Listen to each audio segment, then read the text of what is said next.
Je m'appelle Elsa Marcel, je suis avocate au barreau de Seine-Saint-Denis et je sors d'une audience qui s'est tenue au tribunal correctionnel à Bobigny. Je défendais un militant qui, il y a plusieurs mois, a déposé une affiche sur un banc dans une gare qui disait « Smotrich, terroriste fasciste ». Il a été poursuivi pour ça, c'est absolument exceptionnel. Ça donne une idée du niveau de criminalisation qu'il existe des voix de la solidarité avec la Palestine.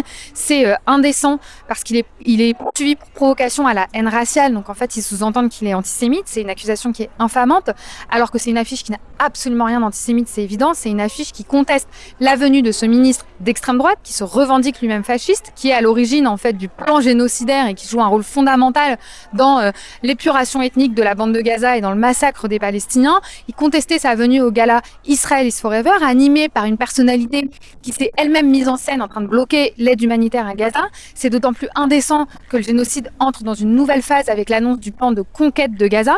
Et aujourd'hui, ce que fait la France, malgré en réalité ses atermoiements quand Emmanuel Macron se rend en Égypte, etc., c'est surtout de poursuivre des personnes qui dénoncent le génocide en cours, qui dénoncent l'implication de ministres et qui les accusent de faits extrêmement graves. Et il faut voir aussi les outils de procédure pénale qui ont été déployés, puisque ce monsieur il a été interpellé chez lui, il a été perquisitionné, il a été placé en garde à vue. C'est des mesures de contrainte extrêmement dures à l'encontre de quelqu'un qui a déposé une affiche. Donc ça veut dire potentiellement que demain, si vous collez un sticker, ce qui ne plaît pas à un policier, on peut venir toquer chez vous pour vous interpeller, vous placer en garde à vue. J'ai évidemment plaidé une relaxe.